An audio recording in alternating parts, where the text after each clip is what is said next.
இன்னைக்கு supreme court என்ன சொல்லியிருக்குன்னா, அவர் மேலே போட்டிருக்கக்கூடிய 2வது குண்டாஸை ரத்து பண்ணதுனால இமீடியட்டாக வேறு எந்த வழக்குகள் இல்லைனாலும் அவர் உடனடியாக விடுதலை செய்ய சொல்லி இன்றைக்கி ஒரு உத்தரவு போட்டிருக்காங்க.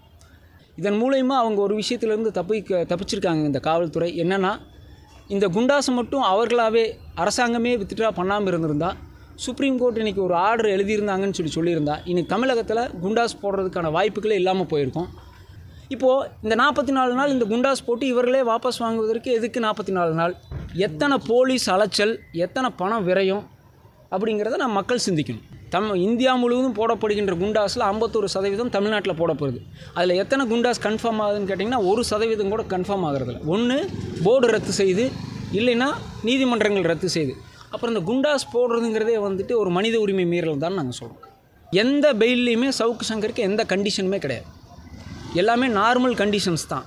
பேட்டி கொடுக்கக்கூடாது, இல்லை பேசக்கூடாதுங்கிற கண்டிஷன் வந்து எங்கேயுமே இல்லை. அப்படி ஒரு கண்டிஷன் போட்டால் அது ஜனநாயக விரோதம். இப்போ ஃபெலிக்ஸ் மேலேயும் கூட அவரோட சேனலை சாத்தணும்னு சொல்லி கொடுத்த கண்டிஷன் வந்து முற்றிலும் முரணானதுங்கிறதான் சுப்ரீம் கோர்ட்டில் சொல்லி ஸ்டே பண்ணியிருக்காங்க. ஒரு மாதத்துக்கு முன்னாடி ஒரே யூடியூப்பில் ஒரு நடிகைகளை பற்றி ஒரு பெரியவர் ரொம்ப கேவலமாக பேசினார்.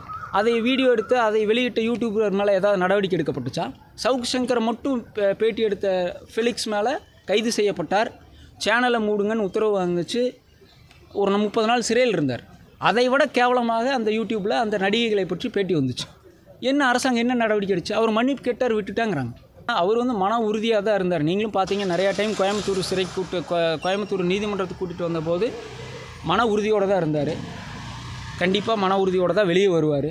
நான் போன பேட்டியிலையும் சொன்னேன், கண்டிப்பாக அவர் அதே மன உறுதியோடு வெளியே வருவார். நம்மளுக்கெல்லாம் தெரியும், கடைசி 4/5/2024 ஒரு 144 நாளுக்கு முன்னாடி நம்ம இங்கே சந்திச்சிருந்தோம். உங்களுக்கெல்லாம் கடைசி பேட்டியில் நம்ம சொல்லியிருந்தோம், ஒரு 45 நாட்களுக்கு முன்னாடி நம்ம சொல்லியிருந்தோம், இந்த தமிழக அரசாங்கத்திற்கும் காவல்துறைக்கும் புரிகின்ற வகையிலே கோர்ட்டு பதில் சொல்லுன்னு சொல்லியிருந்தோம். இப்போ 2வது குண்டாஸ் போடப்பட்டு இன்றையோட 44 நாள் முடிவடைந்திருக்கு. இன்றைக்கி சுப்ரீம் கோர்ட்டில் என்ன நடந்துச்சுன்னு சொன்னோம்னா, திங்கட்கிழமை 23/8/2024 நடந்த குண்டாஸ் அட்வைசரி போர்டில், அந்த அட்வைசரி போர்டில் அவர் அப்பீராயி சவுசங்கர் அப்பீராயி இவர் மேலே 2வது குண்டாஸ் போடுறதுக்கான முகாந்திரம் இல்லைன்னு சொல்லி அவங்க ரெக்கமெண்டேஷனில் கவர்மெண்ட்டே அந்த குண்டாஸை வந்து வித்ட்ரா பண்ணிட்டாங்க. வித்ட்ரா பண்ணிவிட்டு இன்றைக்கி சுப்ரீம் கோர்ட்டில் வழக்கு வரும்போது இந்த மாதிரி நாங்கள் அவர் மேலே போட்டிருந்த 2வது குண்டாஸை வித்ட்ரா பண்ணிட்டோம் அப்படின்னு சொல்லி சபிஷன் வந்து ஒரு சீனியர் கவுன்சில் வச்சு கொடுக்கும்போது அதை ரெக்கார்ட் பண்ணிவிட்டு இன்றைக்கி சுப்ரீம் கோர்ட் என்ன சொல்லியிருக்குன்னா, அவர் மேலே போட்டிருக்கக்கூடிய 2வது குண்டாஸை ரத்து பண்ணதுனால இமீடியட்டாக வேறு எந்த வழக்குகள் இல்லைனாலும் அவர் உடனடியாக விடுதலை செய்ய சொல்லி இன்றைக்கி ஒரு உத்தரவு போட்டிருக்காங்க. உங்களுக்கெல்லாம் தெரியும், இதுக்கிடையில் அவர் மேலே 27 வழக்குகள் இருந்தது. ஒரே ஒரு விஷயத்துக்காக 17 வழக்குகள் இருந்தது. அது சுப்ரீம் கோர்ட்டில் ஸ்டேயாக இருக்குது. மற்ற எல்லா வழக்குலையும் பிணைகள் கிடைக்கப்பட்டு அவர் வந்து கடைசி 44 நாளில் ஜாமீனில் தான் இருந்தார். எல்லா வழக்குலையும் ஜாமீன் கிடைக்கப்பட்டு கடைசி 44 நாட்களாக இந்த குண்டாஸ்க்காக மட்டும்தான் சிறையில் இருந்தார். அந்த குண்டாஸும் இன்றைக்கி ரத்து செய்யப்பட்டிருக்கு. அரசாங்கமே அதை வாபஸ் வாங்கியிருக்கு. நம்ம இதில் என்ன சொல்ல விரும்புகிறோம்னா, கடைசி 44 நாளில் 6 முறை சுப்ரீம் கோர்ட்டில் வந்து இந்த வழக்கு வந்து விசாரணைக்கு வந்திருக்கு. ஒவ்வொரு முறையும் சுப்ரீம் கோர்ட்டில் மிக மூத்த வழக்கறிஞர்களை வந்து தமிழக அரசு நியமித்து வாய்தா வாங்கி பதில் சொல்கிறேன், இன்றைக்கி சொல்கிறோம், நாளைக்கு சொல்கிறேன்னு சொல்லி 6 வாய்தா வாங்கி தமிழக மக்களுடைய வரி பணத்தை வீணடித்து 44 நாட்கள் சுப்ரீம் கோர்ட்டில் அந்த வழக்கை இழுத்ததுக்கப்புறம் நாங்கள் இதை வந்து குண்டாஸை வித்ட்ரா பண்ணிக்கிறோம் அப்படின்னு சொல்லியிருக்காங்க.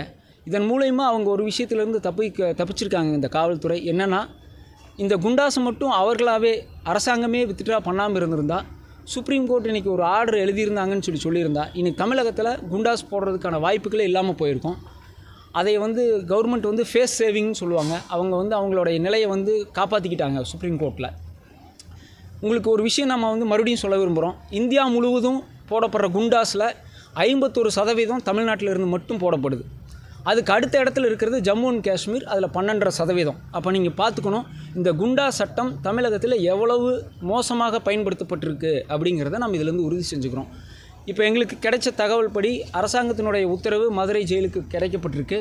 சுப்ரீம் கோர்ட் உத்தரவையும் நாங்கள் வந்து அங்கே இருக்கிற வழக்கறிஞர்கள் மூலிமா மதுரைக்கு கொடுத்து அனுப்பிச்சிருக்கோம். அதிகபட்சமாக ஒரு 6 மணிக்கு அவர் வெளியே வந்து அவரும் கூட பத்திரிகையாளர்களை சந்திப்பதற்கான வாய்ப்புகள் இருக்குது. தமிழக அரசுக்கு நாங்கள் இது ஒன்று தான் சொல்லிக்கிறோம். மக்கள் உங்கள்கிட்ட நிறைய எதிர்பார்த்துட்ருக்கிற நேரத்தில் இவர்கள் மாதிரி இந்த மாதிரியான வழக்குகள்லாம் போட்டுட்டு சட்டம் ஒழுங்கு வந்து பிரச்சனையாக இருக்கிற நேரத்தில் ஒரு யூடியூப்பில், ஒரு ஃபேஸ்புக்கில், ஒரு ட்விட்டரில் போடுற கமெண்ட்டுக்கு கவனம் செலுத்தாமல் மக்களுடைய அன்றாட பிரச்சனைகள், சட்டம் ஒழுங்கு மற்றும் கஞ்சா மற்றும் பெண்கள் மீதான வன்முறையில் எல்லாம் கவனம் செலுத்தி காவல்துறை தமிழகத்தை வந்து முதல் மாதிரி எப்பவும் முன்னாடியெல்லாம் அமைதி பூங்கான்னு சொல்லுவாங்க, அந்த நிலையை நிலைநாட்டணும்னு கேட்டுக்கிறோம். இல்லை, அதைத்தான் நம்ம சொல்கிறோம். இந்தியா முழுவதும் போடப்படுகின்ற குண்டாஸில் 51% தமிழ்நாட்டில் போடப்படுது.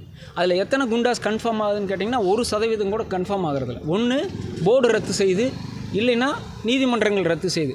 அப்புறம் இந்த குண்டாஸ் போடுறதுங்கிறதே வந்துட்டு ஒரு மனித உரிமை மீறல் தான் நாங்கள் சொல்கிறோம். தமிழகத்தை மட்டும் இவ்வளோ குண்டாஸ் போடுறதுக்கு என்ன காரணம்? இல்லை, அதுதான் சொல்கிறேன்.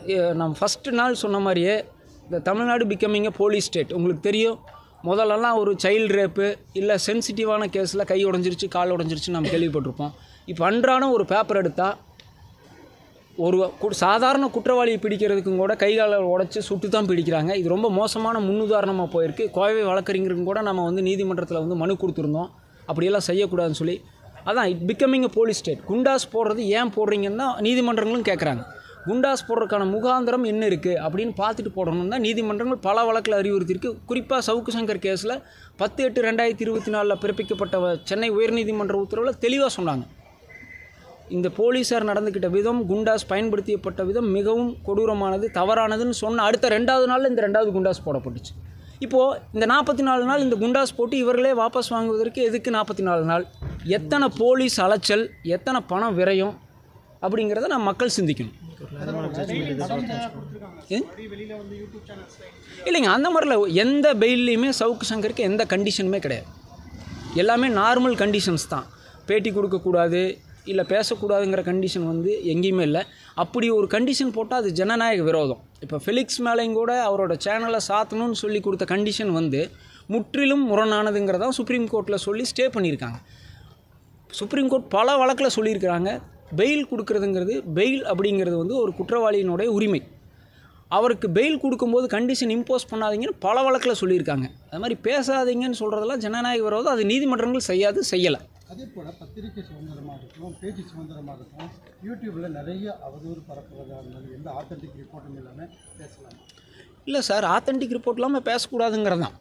ஆனால் அதற்கு நீங்கள் எப்படி செயல்படுகிறீங்கிறதான் முக்கியம். ஆத்தென்டிக் ரிப்போர்ட் இல்லைன்னு சொல்லி சொன்னால் ஒரு காமன் இதாக இருக்கணுங்கிறோம். அவுட்ரேஜ் அப்படிங்கிறது மீடியா அவுட்ரேஜாக இருக்கட்டும், சோஷியல் மீடியா அவுட்ரேஜாக இருக்கட்டும், போலீஸ் அவுட்ரேஜாக இருக்கட்டும், கவர்மெண்ட் அவுட்ரேஜாக இருக்கட்டும், சட்டம் அனைவருக்கும் சமமானதுன்னா யார் அவதூறு பரப்பினாலும், யார் அந்த குற்றத்தை செய்தாலும் அதற்கான நடவடிக்கை எடுக்கப்பட வேண்டும். இப்போ நீங்கள் கடைசி இந்த 3 வருஷமாக யார் மேலெல்லாம் நடவடிக்கை எடுக்கப்பட்டிருக்குன்னு பார்த்தீங்கனாலே உங்களுக்கு தெரியும்.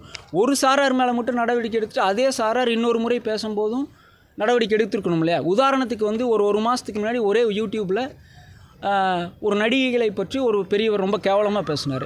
அதை வீடியோ எடுத்து அதை வெளியிட்ட யூடியூபர் மேலே ஏதாவது நடவடிக்கை எடுக்கப்பட்டுச்சா? சவுக்கு சங்கரை மட்டும் பேட்டி எடுத்த ஃபெலிக்ஸ் மேலே கைது செய்யப்பட்டார். சேனலை மூடுங்கன்னு உத்தரவு வந்துச்சு. ஒரு 30 நாள் சிறையில் இருந்தார். அதை விட கேவலமாக அந்த யூடியூப்பில் அந்த நடிகைகளை பற்றி பேட்டி வந்துச்சு. என்ன அரசாங்கம் என்ன நடவடிக்கை எடுத்து? அவர் மன்னிப்பு கேட்டார், விட்டுட்டாங்கிறாங்க. எப்படி வந்து இது எடுத்துக்க முடியும்? உண்மையாகவே அரசாங்கத்திற்கு அவதூறு பரப்புகிறார்கள், இல்லை சோஷியல் மீடியாவை தவறாக பயன்படுத்துகிறாங்கன்னா எல்லாத்து மேலேயும் ஒரே மாதிரி தானே நடவடிக்கை எடுக்கணும். அதைத்தான் நம்ம கேட்குறோம். சட்டம் அனைவருக்கும் சமம்னா எல்லாத்து மேலேயும் ஒரே மாதிரி நடவடிக்கை எடுக்கணும். செலக்டிவ் அவுட்ரேஜுங்கிறதா இங்கே பிரச்சனை.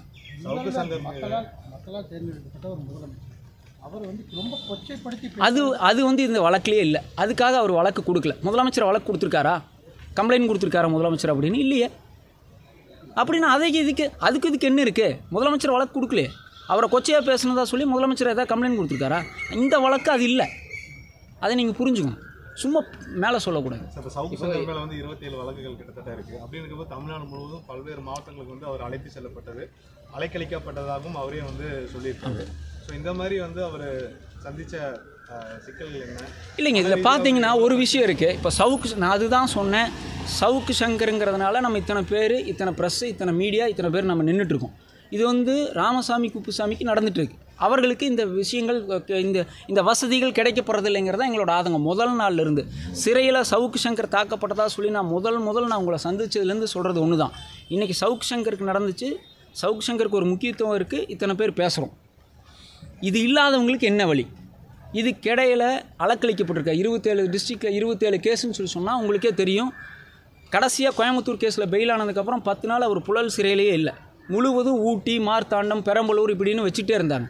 நான் போன பேட்டியிலையும் சொன்னேன். கூட பெண் போலீஸார் அனுப்பப்பட்டாங்க, பெட்டாலியன்ஸ் அனுப்பப்பட்டாங்க. அவங்களும் தான் பழி வாங்கப்பட்டாங்க. அதான் சொன்னேன், போலீஸாரும் சேர்ந்து இதில் தண்டிக்கப்பட்டார்கள்னு தான் சொல்கிறோம். இது வெளியே தெரியாமல் இன்னும் நிறையா பேருக்கு நடந்துகிட்ருக்கு. இது மாதிரி எத்தனையோ குற்றம் சாட்டப்பட்டவர்கள் இன்றைக்கும் சிறையில் இருக்காங்க.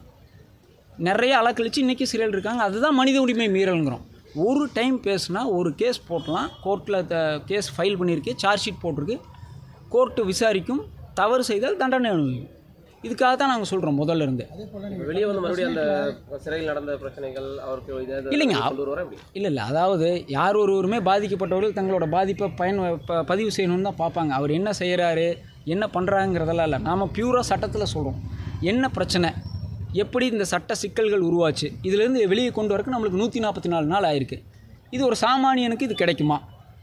அப்போ சாமானியன் இப்படி போய் சிக்கிட்டான்னா நம்ம என்ன பண்ண போகிறோம்? சமுதாயம் அதுக்கு எப்படி ரியாக்ட் பண்ண போகுது? அதுதான் நம்மளுடைய கேள்வி. கண்டிப்பாக இருப்பாருங்க. ஏன்னா அவர் வந்து மன உறுதியாக தான் இருந்தார். நீங்களும் பார்த்தீங்க, நிறையா டைம் கோயம்புத்தூர் சிறைக்கு கோயம்புத்தூர் நீதிமன்றத்துக்கு கூட்டிகிட்டு வந்தபோது மன உறுதியோடு தான் இருந்தார். கண்டிப்பாக மன உறுதியோடு தான் வெளியே வருவார். நான் போன பேட்டியிலையும் சொன்னேன், கண்டிப்பாக அவர் அதே மன உறுதியோடு வெளியே வருவார். அதே போல் கடந்த ப்ரெஸ் மீட்டில் நீங்கள் சொன்னீங்க, சென்னை ஆணையாளர் இல்லை, நான் சென்னை ஆணையாளரை குறிப்பிட்டெல்லாம் சொல்லலை. காவல்துறைக்கு புரிகிற பாஷையில் நீதிமன்றம் பதில் சொல்லுன்னு சொன்னேன். அதுதான் அடுத்த 2 நாளில் 16 கேஸையும் ஸ்டே பண்ணாங்க. இப்போது அரசாங்கமே படித்து பார்த்து அவர்கள் செய்த தவறை படித்து பார்த்து புரிந்து கொள்வதற்கு 44 நாள் ஆயிருக்கு அவங்களுக்கு. சார், அதே மாதிரி காவல்துறை வந்து சொல்லியிருக்காங்க, ரவுடிகளுக்கு புரிகிற மொழியில் தான் நாங்கள் வந்து பாடம் எடுக்கிறோம் அப்படின்ட்டு. அந்த மாதிரி இப்போ ரீசெண்டாக தமிழ்நாட்டில் பார்த்தீங்கன்னா அதிகமாக வந்து துப்பாக்கி சூடு அதைத்தான் நான் சொன்னேன். சாதாரணமாக முதல்லலாம் ஒரு பெரிய நியூஸாக வந்துட்டு இருந்த ஒரு விஷயம், துப்பாக்கி சூடுகளாகட்டும் இல்லை கைகால் உடைக்கப்படுவதாகட்டும் பெரிய விஷயமாக பேசப்பட்டு இருந்த காலம் இருந்துச்சு. இன்றைக்கி வந்து பார்த்திங்கன்னா துப்பாக்கி சூடுங்கிறத நம்ம வந்து அப்படியே ஜஸ்ட் லைக் தட் கடந்து போகிற நிலைமையில் இருக்கோம். இது ரொம்ப ஆபத்தான விஷயம். இந்தியாவில் எனக்கு தெரிஞ்சு இத்தனை துப்பாக்கி சூடுகளில் அரெஸ்ட் பண்ணதான் எங்கேயுமே இல்லை. நக்சலைட் மாநிலங்கள்லையும் கூட இல்லை. நக்சலைட் வந்து பீக்கில் இருந்த மாநிலங்களையும் கூட இல்லை. ஜம்மு காஷ்மீர்லையும் கூட இல்லை. இன்னும் வடகிழக்கு மாநிலங்களில் பதட்டமான, இந்தியாவில் வடகிழக்கு மாநிலங்கள் மிக பதட்டமான சூழ்நிலையில் இருந்தப்போ கூட சுட்டு பிடிப்பதுங்கிறது கம்மி. நன்றி சார்.